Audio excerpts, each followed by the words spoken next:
Hi guys, good evening. It's me again, Miss. Hello, hello, hello. For today's vlog guys, magluluto tayo ng sininding Ilocano version.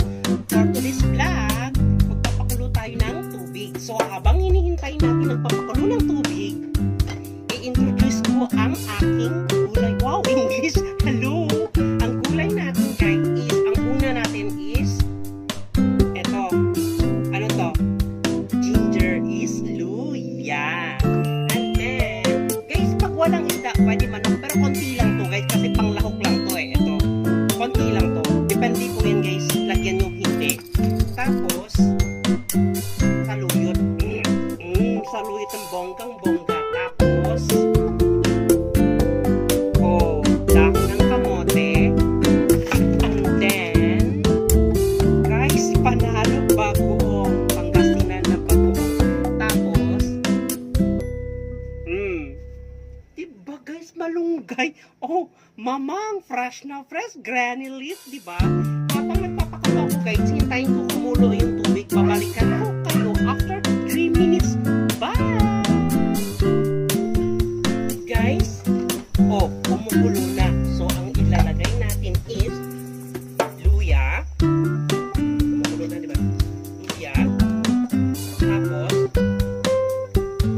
ng luya is yung konting manok. Lagay na natin yan.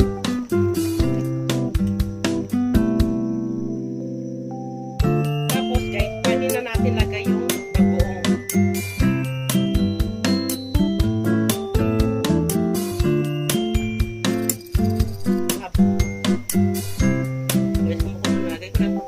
Guys, tansya-tansya lang to ha. Depende sa inyo yan kung gaano karami.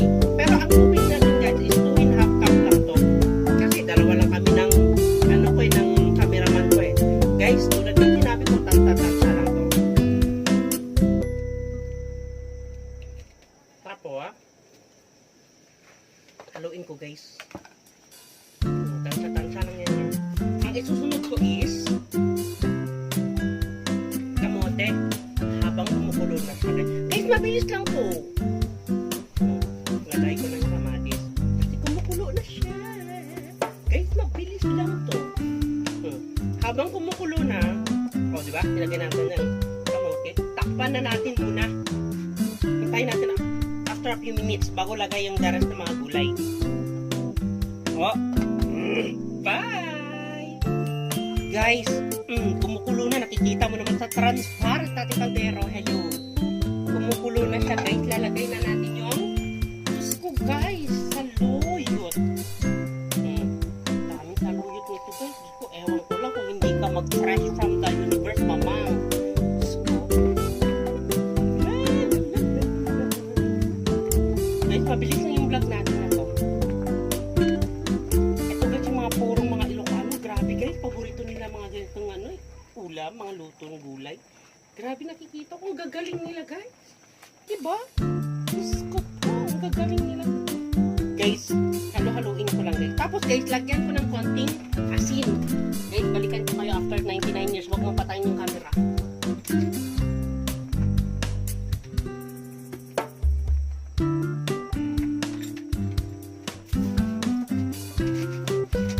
Diba guys, ang tagal ko, galing akong Pangasinan.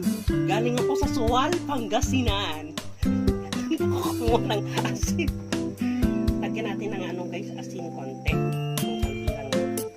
Kumbaga, pang-balance ba? Kasi may bagoong na, yung bagoong natin maalat na yun. So, yung asin lang naman, pang-balance lang siya. So, ang next, habang ganyan na siya guys, kumukulo.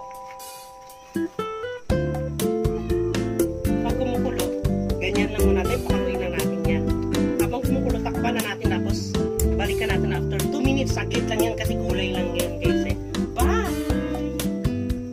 Guys, kumukulo na siya, diba? Kanina pang kumukulo yan guys. Gusto ko lang kasi pag makita natin yung ganyan siya. Diba? Tapos lalagay na natin ang malunggay. Kasi mabilis lang po guys. Masarap.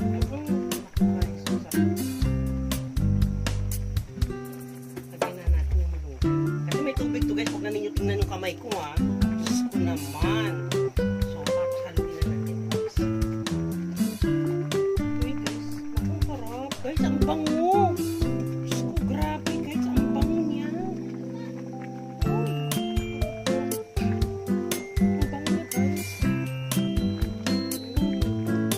Guys, iba, ang pinaka, ano niyan guys, yung mga piniritong tilapia, inihaw na bangus, yan yung mga sinasahog-sahog nila.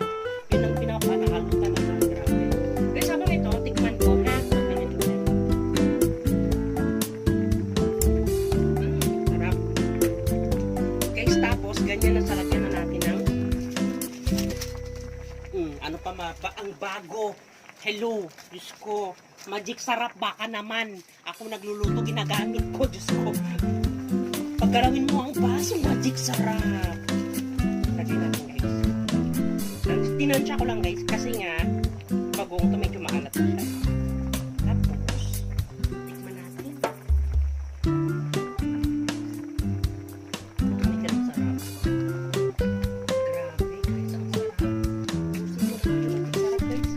Sayang naman, lagi ko mabasa. Sarap, diba? Guys, ang sarap niya. Guys, ang bango. Grabe, guys. Ay, sana all. Diyos ko. Fresh from the farm, mamang. Diyos ko po. Kasa natin. Sarap, guys. Guys, masarap. For today's vlog, guys. Hanggang dito na lang ng bonggang-bongga. Like and share and